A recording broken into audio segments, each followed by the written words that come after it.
well-regulated militia being necessary to the security of a free state, the right of the people to keep and bear arms shall not be infringed. Welcome to another edition of Bearing Arms, Cam and Company. My name is Cam Edwards.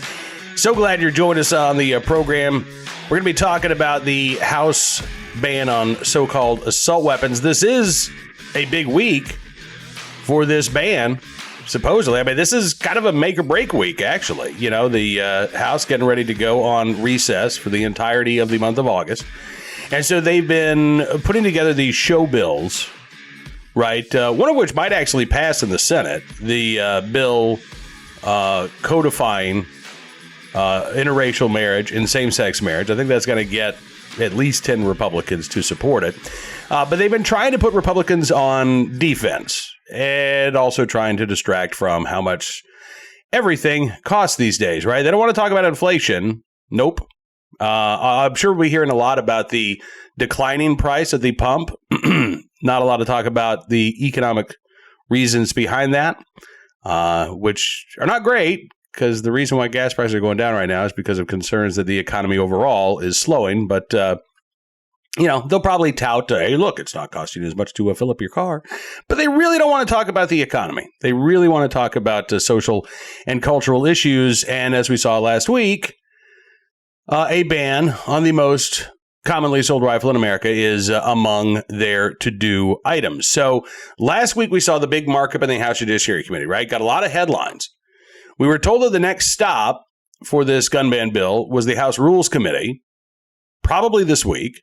And then the Rules Committee would swiftly pass this, bring it out to the floor, of the House of Representatives for a full vote. But as of right now, the House Rules Committee has not scheduled a hearing for H.R. 1808. I just checked this morning. It's not on the agenda. The next meeting is tomorrow. They're taking up two pieces of legislation, but the gun ban bill is not among them. Now, that doesn't mean that the House Rules Committee can't schedule H.R. 1808 for tomorrow's hearing or schedule a special hearing for Wednesday or Thursday or Friday of this week. But right now, it's not on the calendar, which tells me right now, Democrats don't have the votes. A couple of other signs here that Democrats are struggling to get the numbers they need to pass this gun ban bill. These are the latest, I guess, the five latest co-sponsors of H.R. 1808. There are 212 co-sponsors in all. Because of absences in the House, it takes 216 votes to pass a measure at the moment. Again, the H.R. 1808, the gun ban bill, has 212 co-sponsors. But take a look. The last person to add their name to the list, Elaine Luria, in Virginia's 2nd District, one of the most embattled Democrats, by the way, in the House. I don't think that Elaine Luria is going to win re-election this fall. And I think this vote makes it less likely that she actually manages to pull off, not necessarily an upset, but pull off a victory in what is shaping up to be a red wave election. But Elaine Luria, the last person to co-sponsor this bill, co-sponsored the bill, 10 days ago? 11 days ago? July 14th. Since then, Democrats have not been able to attract another member of their caucus, and they have not been able to attract any any Republicans to co-sponsor this bill. On paper, they're still a couple of votes short. Now, look, they will get a couple of Republicans to go along. I think it is likely that Adam Kinzinger of Illinois will vote in favor of this gun ban bill if it goes to the floor of the House. Chris Jacobs of New York, who is also retiring, has come out in favor of a ban on so-called assault weapons, so he's probably in favor. But after that, the math gets a little tricky. You know, Brian Mast, Florida Republican, has come out in the past in favor of a ban on so-called assault weapons. I have not heard or seen a word from him on this current gun ban bill. And he's got a primary fight coming up next month. So if a vote is held this week, and they're going to have to do it pretty quickly, but if a vote is held this week, I don't know what Brian Mast does, because again, his office has been pretty silent about what his plans are for the Democrats' current gun ban bill. So at the moment, and here's another interesting little factoid, just another little hint that maybe things aren't going quite as well for the Democrats as they were hoping it would when it comes to, again, banning one of the most commonly owned firearms in the country. The Washington Post had a big profile piece on Chris Jacobs, the Republican congressman from New York, who came out in favor of a ban on so-called assault weapons after the shooting in Buffalo and the shooting in Uvalde, Texas. This is the headline: "This Republican embraced gun control. It ended his political career." Because Chris Jacobs announced he would not be running for re-election because of the criticism that he received from his district for supporting a ban again on commonly owned firearms. What I found fascinating is that in this Washington Post story, they don't make any mention. They don't even bring up the House bill that supposedly is headed for a vote this week. Not even obliquely. They talk about the gun control bill that Chris Jacobs voted for a couple of weeks ago that went nowhere in the Senate. But they don't bring up H.R. 1808.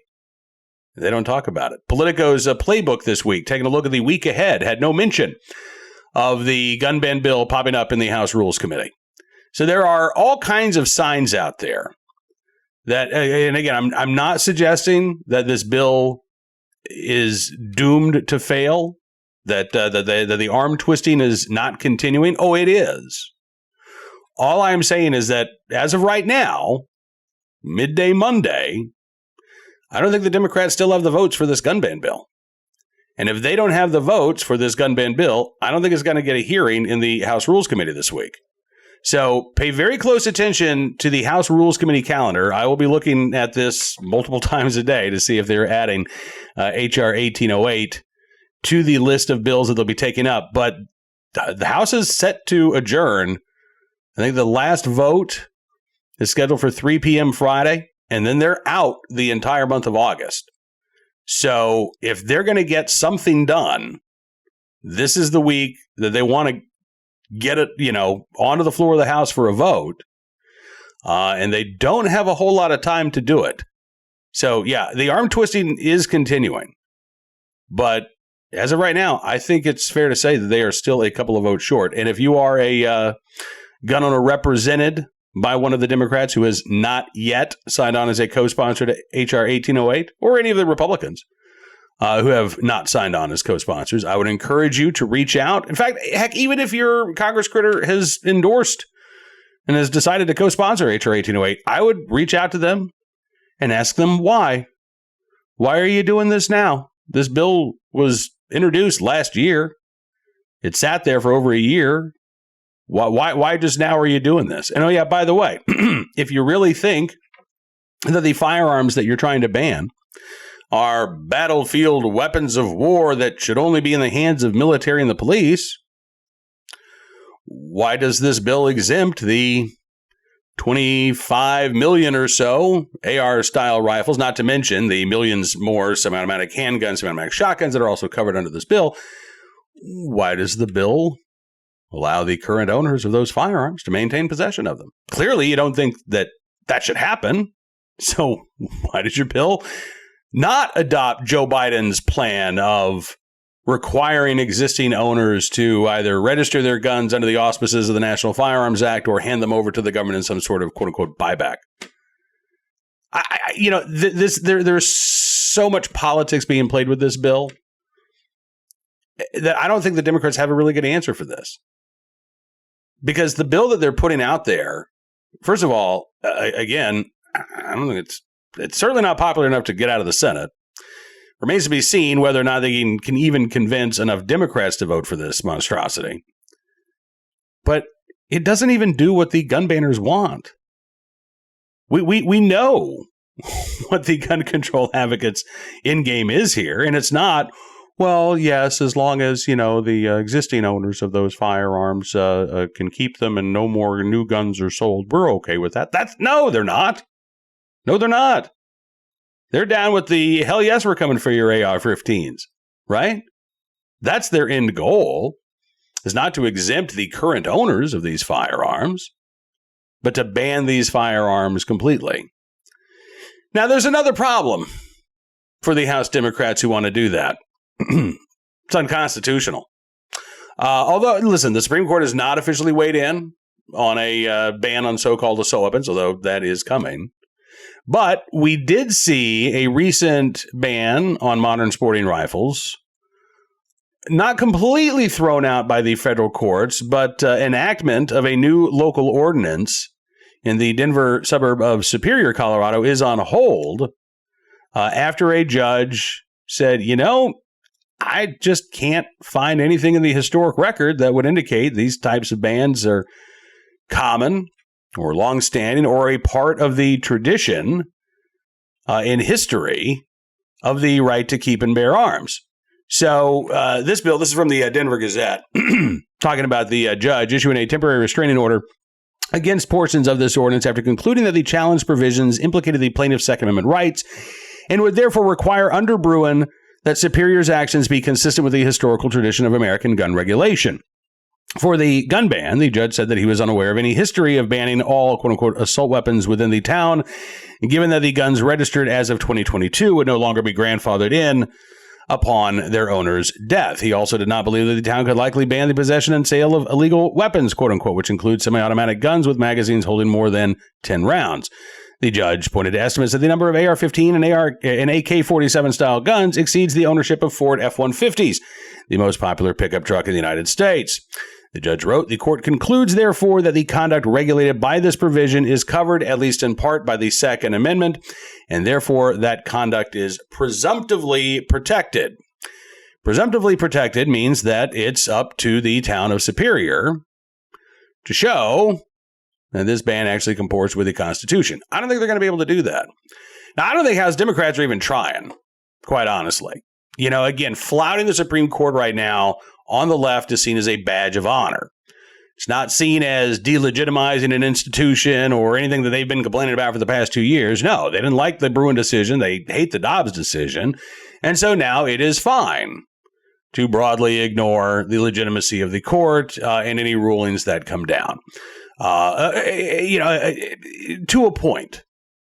You are seeing states remove the good cause requirement from their concealed carry laws, but then they're putting new gun control laws in place that clearly don't pass constitutional muster. They know this, but they also know that it's going to take time to challenge these laws. And while these laws are being challenged, there's at least a chance that a judge will allow them to take effect, unlike the federal judge in Colorado who put the kibosh on Superior's gun ban. This is a legal strategy that is designed to inhibit the exercise of a fundamental constitutional right. It's disgusting. It is, I believe, un-American. And it's sad that the Democrats think that this is necessary, not to save lives, but to save a couple of their seats come November. Right? Anyway, we will be keeping our close eyes on H.R. 1808. Yeah, not just one, but both of them. Both eyes, that is. Just to let you know what is going on, we will give you updates throughout the week, both here on Bearing Arms Camming Company and at bearingarms.com. Now let's turn our attention to today's Armed Citizen story, our good deed of the day, and our recidivist report. So this one, not quite a true recidivist report because I don't believe that Paul Reichel has any previous criminal history, but I'm still just astounded at this story. Rochester Minnesota, by the way, receives probation after shooting at a group of hunters. Yeah, he shot at people and he got probation for this. According to ABC 6 News in Minnesota, these three hunters told deputies that they were on their own land hunting near Elgin, Minnesota. They were pheasant hunting. They left their property, and as they're driving away, they found a pheasant in a ditch in Elgin. The men pulled over to shoot it, and while they were looking at the pheasant, a woman began yelling at them to leave. So they did. They got in their car, and they took off. As they're driving away, a truck comes up behind them. So they pull over to let that truck pass. But that is allegedly when Mr. Reichel pulled out in front of their vehicle, blocked the road, got out of his truck, and then pointed a rifle at them. Yeah. The men then began driving away when Reichel began firing several rounds at them.